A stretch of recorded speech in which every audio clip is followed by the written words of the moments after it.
যুদ্ধ চলমান থাকা অবস্থার কারণে সেখানে আমাদের রেমিটেন্স যোদ্ধা যারা সংশয় এবং সংকটের মধ্যে অবস্থান করছেন, এমনও হতে পারে তাদের একটা বড় অংশ দেশে ফিরে আসতে যদি যুদ্ধ পরিস্থিতি আরও চলমান থাকে।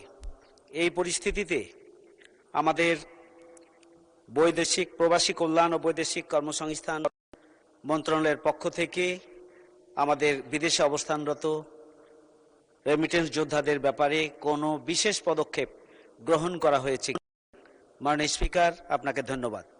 ধন্যবাদ মাননীয় সদস্য। মাননীয় প্রতিমন্ত্রী। মাননীয় স্পিকার, আপনাকে ধন্যবাদ। মধ্যেই মিডল ইস্টের বেশ কয়েকটি দেশ যারা এই সংঘাতের কারণে আমাদের কর্মীরা যারা যেতে পারে নাই, সেই সমস্ত দেশের সাথে আমাদের পররাষ্ট্র মন্ত্রণালয়ের মাধ্যমে যোগাযোগ করে তাদের ভিসার মেয়াদ বৃদ্ধি করা হয়েছে। বাংলাদেশ সরকারের পক্ষ থেকে মাননীয় প্রধানমন্ত্রীর উপদেষ্টা এবং অন্যান্য দেশের দূতাবাসের জায়গা থেকেও সংহতি সমবেদনা জানানো হয়েছে সংশ্লিষ্ট দেশকে। তারাও আমাদের প্রতি খুবই ইতিবাচক। আশা করছি যে যুদ্ধের ফলে যদি একটা শূন্যতা সৃষ্টি হয়, আবার একই দিকে একটা সম্ভাবনাও তৈরি হবে সেগুলো পুনর্গঠন করার জন্য। সেক্ষেত্রে বাংলাদেশ বরাবরই মধ্যপ্রাচ্যের সমবাজারে অবস্থানে আছে।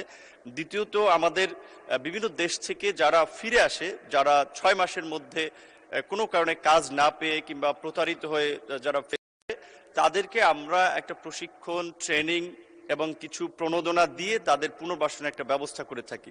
লং টার্মে যারা 2-3 বছর কিংবা এর অধিক সময় ওখানে কর্মরত থাকার পরে দেশে ফিরে আসে অসুস্থতা কিংবা নানান ধরনের সংকট, সেক্ষেত্রে তাদের যে ইন্স্যুরেন্স সুবিধা রয়েছে এবং মন্ত্রণালয়ের পক্ষ থেকেও তাদেরকে নানানবিধ সুবিধা দিয়ে থাকে। এবং ওই সমস্ত দেশের অর্জিত জ্ঞান, তাদের অভিজ্ঞতাকে কাজে লাগানোর জন্য আমাদের এখানে একটি প্রকল্প আছে। সেটার মেয়াদ বছর শেষ হতে যাচ্ছে, সেটা আমরা আরো বৃদ্ধি করার চেষ্টা করছি।